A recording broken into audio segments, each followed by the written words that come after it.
श्रीपाद कह रहे इतने अंधे हो गए हो कि तुम गिरते हुए को भी नहीं देख पा रहे हो। पता चल रहा है कि अगला पतिंगा दीपक की लौ में जलकर मर रहा है, तड़प रहा है, फिर भी दूसरा जो स्वस्थ है वो भी आकर्षित होकर उसमें मरने और जलने के लिए जा रहा है। ठीक यही दशा हमारी है। देख रहे हैं वो विषयों के भोग से कितना स्मृतिहीन, चिंता शोक भय से युक्त हो गया है। देख रहे हैं वो विषयों के भोग की लालसा से जेल गया, नरक गया, अमुक दुख भोग रहा है, फिर भी हम उसी की तरफ जा रहे हैं।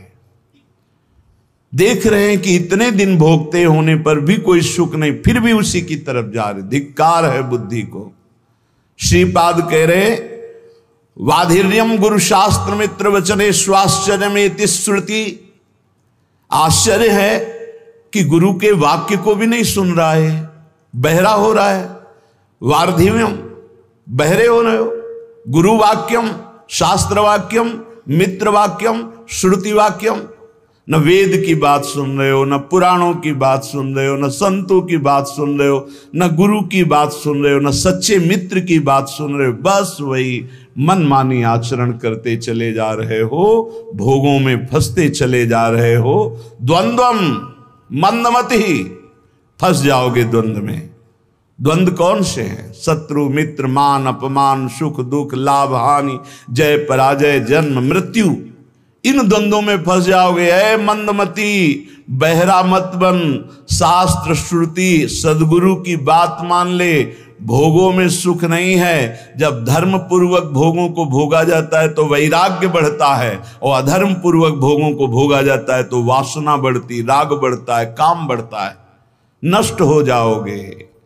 कहीं आज तक किसी को सुख नहीं मिला। जब मिला तो अंतर्मुखता में अपने हृदय में विराजमान सच्चिदानंद भगवान के चिंतन से मिला। घोरतम दुख है इस संसार में। तुम्हें केवल पुण्य बल से सुख दिखाई दे रहा है। जहां तुम्हारे पुण्य नष्ट हुए कितना दुख है तुम्हें पता नहीं।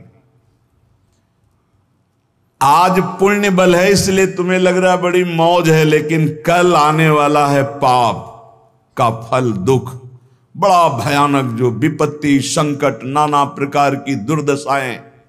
फिर नहीं, बस चलता फिर तो अगर अभ्यास भजन का है तो उस दुख समुद्र को पार कर जाओगे, नहीं डूब जाओगे उसी में डूब जाओगे। इतना दृढ़ अभ्यास कर लो कि भारी से भारी दुख में भी राधा राधा राधा ये कभी नाम न छूटे।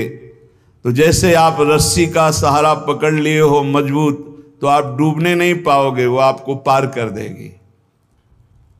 ये दृढ़ नाम की डोर है, नाम की डोर पकड़ लो। ये भगवान के चरणों में आपको पहुंचा देगी संसार समुद्र से पार करके। नहीं, घोर दुख में है, अभी आपको अनुभव में नहीं आ रहा। इसलिए एक्सीडेंट हुआ, कहीं का लोहा कहीं घुस गया, फंसा पड़ा है, कितने घंटों में तड़प तड़प के वो मर रहा है। तुम्हें क्या पता वो कितना कष्ट भोग रहा है, कैसे कैसे कष्ट हैं, कहां तक वर्णन करे। रोगों के भयानक कष्ट हैं, यंत्रणा नरक की, यंत्रणा जेल की, यंत्रणा इस शरीर के नाना प्रकार के कुविचारों की। बहुत दुख है। मलिन अंताकरण होने के कारण जो सुख समुद्र प्रभु उनसे विमुख होकर दुख की तरफ चल रहे हो। भाई दुख है, घोर घोर दुख।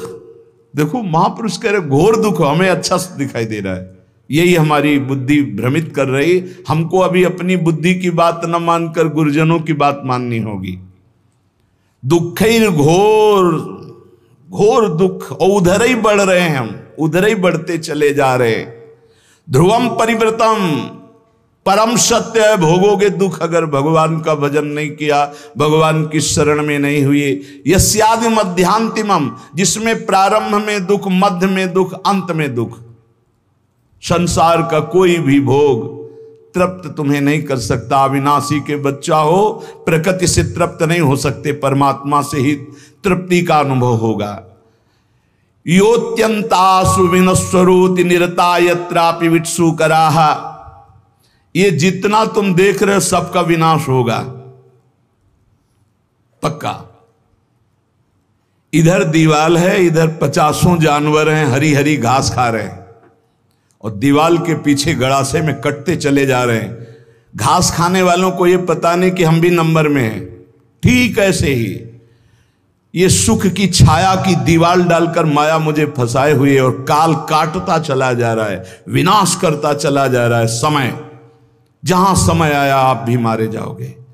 कमा लो, हरिनाम कमा लो, भगवान नाम कमा लो, परहित कमा लो, दूसरों को सुख पहुंचा लो, यही तुम्हारे काम आएगा। दूसरों से छीन झपट कर सुख लेना, मनमानी पापाचरण करना, भगवान का विस्मरण की हुई जीवन व्यतीत करना, काल आके नष्ट कर देगा। बहुत बढ़िया चांस खो दिया। ये जो मानव देह है बहुत बढ़िया चांस है, जो चाहो आप बन सकते हो। श्रीपाद कह रहे हैं जिन भोगों के लिए तुम लालायित हो रहे हो विट सूकरा, ये उन सब नीच पशु पक्षियों को भी प्राप्त है। 20-20 बच्चे होते हैं सूकर के। तुम्हें जितना बढ़िया मोटा गद्दा में सुख मिलता है उसको कीचड़ में मिलता है, चारों पैर फैला के आनंद से सोने में। तुम्हें जो रबड़ी रसगुल्ला खाने में सुख मिलता है उसको विष्ठा में मिलता है। जैसे तुम्हें मैथुन धर्म में सुख मिलता है ऐसे उसको भी मिलता है। जैसे तुम्हें अपने बच्चों से प्यार, उसको अंतर क्या रह गया? अगर परमात्मा का भजन नहीं हुआ तो तिनते खर सूकर स्वान भले, भले इसलिए कि अपने पाप कर्म को भोग कर ऊपर उठ रहे हैं, और तुम मानव देह प्राप्त करके भजन न करके पाप कर्म करके नीचे जा रहे हो। मानव देह प्राप्त करना बहुत दुर्लभ विषय है। दुर्लभ हो मानुषो देहो। इसलिए श्रीपाद कह रहे योत्यंत्यासु विनस्वरोति निरता। चाहे तुम पत्नी से प्रेम करो, पति से प्रेम करो, पुत्र से प्रेम करो, परिवार से प्रेम करो, जगत से प्रेम करो, कब कौन बिछुड़ जाए कोई भरोसा नहीं। क्यों कह रहे अत्यंत्यासु विनश्वरो, आत्यंतिक बात है, आखिरी बात है, सब नष्ट होगा। यहां बैठा लो। इसी बात ने घर से भगाया था। यही बात पूर्व जन्म के किसी सुकृत भजन के प्रताप से बाल्यावस्था में दिमाग में छा गई। वो ऐसे छा गई कि किसी से कह नहीं सकते थे अपनी बात। कैसे तुम्हें बताए? एकांत में चले जाते हो रोते, एक अव्यक्त पीड़ा, कोई हमारा नहीं, सब कोई जाएगा, आखिरकार है कौन जो मेरा साथ देगा? मेरा है कौन? बार बार उत्तर आता भागो, इस संसार से भागो। एक भगवान हैं जिनको प्राप्त करने के बाद ये प्रश्न खत्म हो जाएगा। भागो। कोई ऐसा थोड़ी कि समस्या, कोई दुख, कोई घटना। 13 वर्ष की अवस्था में क्या समस्या, क्या घटना? उस समय तो माता पिता के द्वारा पोषित स्कूल का सेवन करने वाले विद्यार्थी। उस समय यही योत्यंतासु विनश्वरोति निरता। सब मरेंगे, सब नष्ट होगा, और सब मर गए। जिन जिन को अपना मान रहे थे सब खत्म। अगर प्रभु की शरण में ना हो तो यहां जिस जिस को अपना मान रहे हो सब छूट जाएगा। इस शरीर को अपना मान रहे हो वो भी छूट जाएगा। तो क्या करने आए हो? बोले सच्चिदानंद की प्राप्ति करने के लिए ये मानो साधन धाम मोक्ष कर द्वारा। यत्रापि विटसूकरा विणमूत्रादिमलम छरत्य विरलम द्वारैर्मुहुर्वीक्षते। वीक्षते, देख कहां आसक्त है? जहां से मूत्र निकलता है, जहां से शौच निकलती है। विणमूत्रादि मलम छरत्य विरलम द्वारैर्मुहुर्वीक्षते। बहुत बुद्धिमान बनता है, बहुत अपने को विवेकवान समझता है। आखिरी सुख क्या है जहां तू आसक्त है? बोले जहां से विणमूत्रादि मलम, जहां से मल निकलता है और पेशाब निकलती है। शास्त्र है, इसको समझ लो। बहरे हो रहे हो, गुरु की बात नहीं सुनते। बाधिर्यम गुरु शास्त्र मित्र वचने स्वाश्चर्य में श्रुति। न वेद की बात सुनते हो, न गुरु की बात सुनते हो, न शास्त्र की, न परम हितैषी मित्र की। क्या तुम्हारी दुर्दशा है जो तुम मनमानी चल रहे हो? जितना देख रहे हो सब विनाशवान। तुम्हारा आखिरी सुख कहां है? बोले विटसूकरा। ये जो लंपटता का सुख है, मैथुन का सुख है, ये तो सुअर कुत्ता गधा पशु पक्षी सब भोग रहे हैं, तुम मनुष्य हो। विचार करके देखो कौन सा आखिरी सुख तुम्हारे दिमाग में नाच रहा है। बोले वही मलमूत्र का द्वार, वीणमूत्रादिमलम छरत्यविरम, जहां से निरंतर दुर्गंध गंदगी निकलती रहती है। द्वारे मुहुर वीक्षते, क्या तू नहीं देख पा रहा है? तादृग भोग महास्पृहम, उन द्वारों को भोगने की स्पृहा लग रहा है मनुष्य देह में कि मैं भोग लूंगा तो अमृत पद को प्राप्त हो जाऊंगा, मैं तृप्त हो जाऊंगा। कुविषयों में माम त्राहे माम वृंदाटवी, हे मेरी मां वृंदावन वृंदाटवी, मुझे बचा लो, ऐसी कुबुद्धि से बचा लो। उपाय बता रहे हैं श्रीपाद, यदि ऐसी बुद्धि है तो भगवान को पुकारो। त्राहिमाम शरणागत प्रतिपाल, हे वृंदावन धाम, हे राधा नाम, हे किशोरी किशोरजू, हमारी बुद्धि को शुद्ध करो और हम धर्म पूर्वक विषयों का सेवन करते हुए आपकी आराधना करें। श्रीपाद कह रहे एक केवल सामर्थ्य है प्रेम में जो इन सब से बचा लेगी। वो प्रेम जब प्रियालाल के चरणों में होता है तो बिना प्रयास के घृणा पैदा हो जाती है संपूर्ण संसार के भोगों की। ब्रह्मादिक के भोग सब विषम लागत ताहि, नारायण ब्रज चंद की लगन लगी है जाए। श्री तुकाराम जी के महाराज की स्थिति ये देख के कि कई कई दिन भोजन नहीं मिलता तो वीर शिवाजी, छत्रपति शिवाजी, बड़े रत्न भोजन सामग्री सब वापस कर दिया। मैं विट्ठल के जिलाए जीता हूं, मैं किसी और के। जबकि महाभागवत श्री छत्रपति शिवाजी समर्थ स्वामी रामदास जी के शिष्य महाभागवत और बराबर आया करते थे तुकाराम जी से सत्संग करने, कीर्तन सुनने, नहीं स्वीकार किया। कंचन त्यागी। आपने देखा आपकी धर्म पत्नी भी थी, वो प्रायः इसी बात से दुखी थी कि वो कभी वार्ता ही नहीं करते थे, हर समय राम कृष्ण हरि विठ्ठल। कल प्रसंग में सुना कि एक सुंदरी स्त्री, नवयुवती, जब देखती कि भंडारा पर्वत की तरफ एकांत में जाते हैं, उनका बहुत सुंदर लावण्य श्री तुकाराम जी का, क्योंकि हर समय प्रभु में उन्मत्त रहते, तो जो भगवान का चिंतन करते उनमें एक आकर्षण पैदा होता है। जैसे समस्त आकर्षणों का केंद्र कृष्ण है, आकर्षित, तो ऐसे ही कृष्ण सुमिरन, राम सुमिरन, हरि सुमिरन, तो वो भगवान का आकर्षण प्रकट होता है। तो हर जीव जो देखता है उनकी तरफ लुभायमान हो जाता है। बहुत भी पापी ही हो तो वो राग न करके द्वेष कर बैठेगा, वो निंदा करने लगेगा। निंदा करना भी एक प्रियता का आंतरिक लक्षण है कि जैसे हम किसी वस्तु को पाना चाहते हैं, नहीं पा रहे तो हम उसकी निंदा करने लगते हैं, पर उसका महत्व है, उसकी प्रियता है, ये आंतरिक चिंतन का विषय है। अगर राग नहीं होगा तो द्वेष हो ही नहीं सकता। जब उस वस्तु पर महत्व होता है, हम प्राप्त नहीं कर पाते तो वो कुछ ऐसे लोग होते हैं जो द्वेष करते, पर उनके अंदर भी निगेटिव प्रियता रहती है। वो एक जो विचारवान हो जान रहे कि हमें प्यार करता है, पर प्यार करने का ढंग नहीं आता, इसलिए ऐसे प्यार करता है। वो तुकाराम जी के पास एकांत में गए, भंडारा पर्वत पर, मुस्कुराना, आकर्षण करना, काम चेष्टाओं की वृत्तियां प्रकट करना। तो उन्होंने कहा, पराविया नारी रखुमाई समान, हे गेले नेमुन ठाई चेंची, जाई वो तुम आते ना करी सायास, आमी विष्णुदास तैसे नहीं। हम ऐसे वैसे नहीं, हम विष्णुदास हैं, हरिदास हैं। ए माई, तो रुक्मिणी माई के समान मेरी पूज है, माता है। विठ्ठल भगवान के वामांग में जो विराजमान रुक्मिणी माई है, रखुमाई समान, रखुमाई रुक्मिणी माता, मेरी दोष दृष्टि कभी तुम्हारे प्रति हे माता कभी नहीं हो सकती, क्योंकि मैं देखता हूं कि साक्षात भगवान की अर्धांगिनी महालक्ष्मी स्वरूपा वही आप हो। रुक्मिणी माई के समान मैं तुम्हें देख, तुम्हारी ये चेष्टाएं मेरे ऊपर कोई प्रभाव नहीं डाल पाएंगी, व्यर्थ में समय नष्ट मत कीजिए। मैं हरिदास हूं, मैं कोई ऐसा वैसा नहीं हूं। तुम्हारा ये पतन करने की चेष्टा मुझे लुभायमान नहीं कर सकती।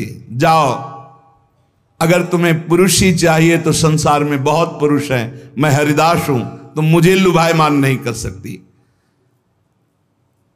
तुकाराम जी की बात सुनकर वो शर्माई, सकुचा गई। तो उनका तुम्हारी चरण वंदना करता हूं, आप निर्भय और निश्चिंत होकर जाओ। हम कभी तुम्हारी निंदा भी नहीं करेंगे, कभी किसी से कहेंगे ही नहीं, पर हम हरिदास हैं, हम तुम्हारी लुभावनी वृत्तियों पर आने वाले नहीं। कंचन विजयी, कामिनी विजयी। वो बहुत लज्जित हो गई। आपको कोई गर्व नहीं है कि मैं ऐसा नहीं, मैं हरिदास हूं, इसलिए मेरे में हरि कृपा है, तो मुझे हरि बचा रहे हैं। जिनके हृदय में निरंतर भगवान का नाम नहीं चलता, ध्यान से सुनना, उन्हीं को ये काम क्रोध लोभादि वृत्तियां फंसा लेती है, उन्हीं को फंसा। और जहां नाम चल रहा है वहां फंसने की गुंजाइश नहीं रहती। तुकाराम जी महाराज कहते हैं, मनुष्य मात्र की जब इन दो बातों पर विजय प्राप्त करने की सामर्थ्य आ जाती है भजन से, कंचन और कामिनी, तब एक इच्छा प्रकट होती है, कीर्ति हो जाए, लोग हमें जाने। श्री तुकाराम जी महाराज जब तक परमार्थ में चलने वाले के अंदर ये बात बनी रहेगी कि मेरी प्रतिष्ठा हो, मेरा मान हो, मुझे कोई जाने, तब तक अभी बहुत दूर नगरी, भगवदानंद की प्राप्ति बहुत दूर है। उपासक को अपने मार्ग पुष्ट करने के लिए ये विचार देखना चाहिए कि कहीं ये विचार तो नहीं आ गया है अपने अंदर। जैसे एक नशा में फंसा हुआ, दुराचार में फंसा हुआ, धन के लोभ में फंसा हुआ नष्ट हो जाता है, ऐसे मान में फंसा हुआ नष्ट हो जाता है, ठीक वैसे ही नष्ट हो जाता है। इसलिए उपासक को चाहिए कि नारियल के फल के समान स्वभाव बनावे और नारियल के वृक्ष के समान अपनी चाल रखे, सीधी। सूधो चले आपने धर्म रसकन सो प्रीतम का है, कबहू काल वृथा नहीं जाए। सूधो चले आपने धर्म, बिल्कुल अपना जो मार्ग है उसी पे। और रसिकन सो प्रीतम का है, अपना प्यार कहां हो, अपना प्रीतम कौन हो, रसिक महापुरुष हो। कबहू काल वृथा नहीं जाए, एक सेकेंड भी नाम न छूटने पावे। और नारियल फल जैसा, ऊपर देखो जूट, अंदर बहुत कठोर खप्पर, और उसके अंदर बहुत कोमल। ऐसा स्वभाव साधक का होना चाहिए। ऊपर से देखकर लगे कि बहुत झाखर है, रजना बिल्कुल फंस जाओगे तो बहुत ऐसा लगे कड़ुआ स्वभाव है, लेकिन अंदर बहुत हृदय शीतल। ये रखना पड़ेगा।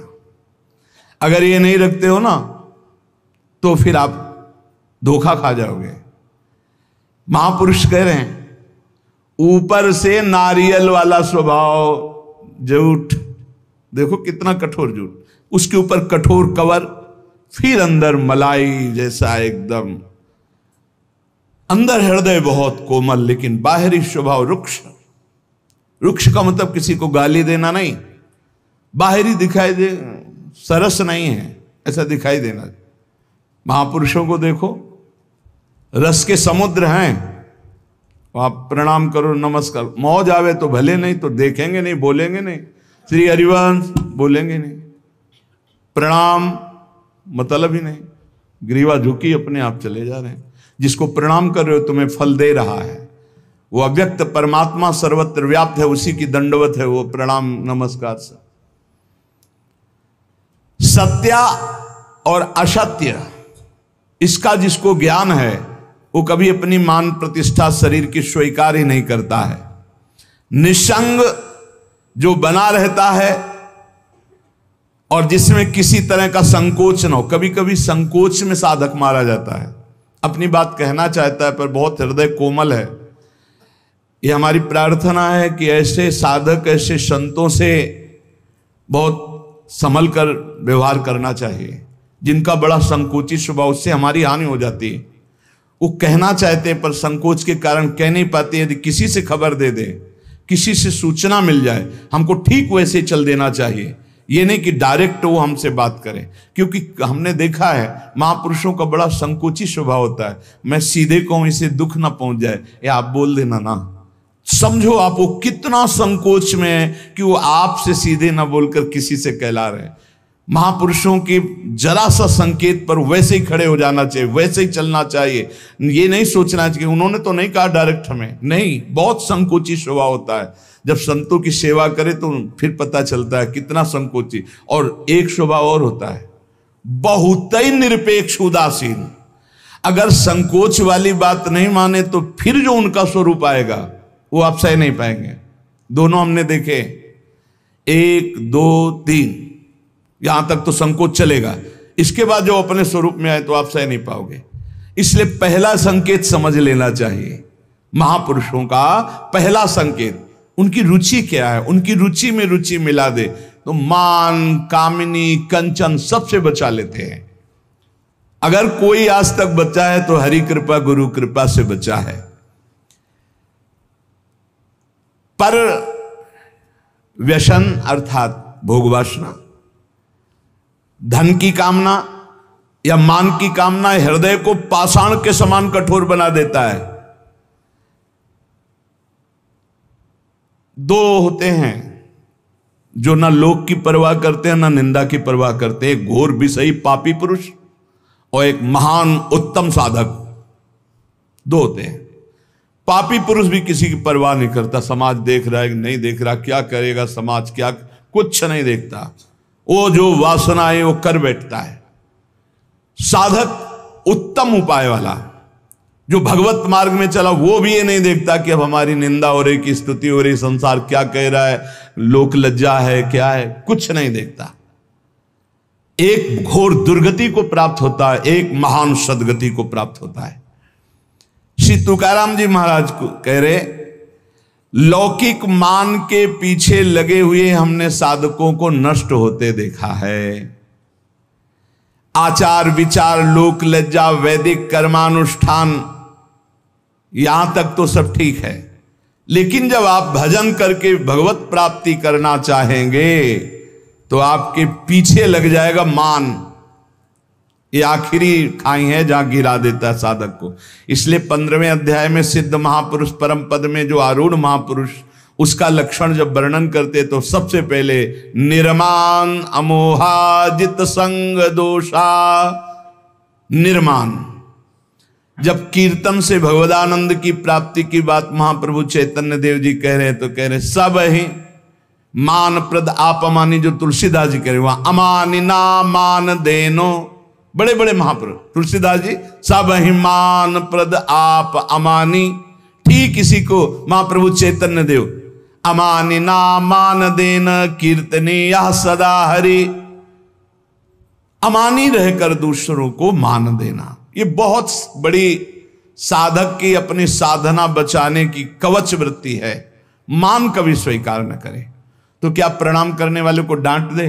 नहीं, वो प्रणाम कर रहा अपने भाव से, आप प्रणाम करो अपने भाव से। मेरे प्रभु शम में विराजमान नाथ आपकी जय हो, प्रभु आपकी जय हो। अंदर से बिल्कुल ये स्वीकार न करना कि मेरे को प्रणाम किया जा रहा है। ये अंदर की बात है, बाहर नाटक करने की जरूरत। कुछ साधक ना समझने के कारण दंडवत प्रणाम जो करता है उसको डांटने लगते हैं, झिड़कने लगते हैं। ऐसा नहीं करना चाहिए, ऐसा नहीं।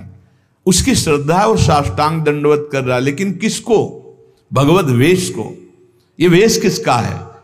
प्रभु का है, गुरुदेव का दिया हुआ। ये दंडवत गुरुदेव को जा रही, इष्ट को जा रहे। हम नमन करते हैं उनको, उनकी श्रद्धा को, उनके भाव को नमन करते हैं। पर प्रणाम मुझे हो रहा है, नमस्कार मुझे हो रहा है, यह स्वीकार नहीं करना चाहिए। ये इष्ट और गुरुदेव को हो रहा है।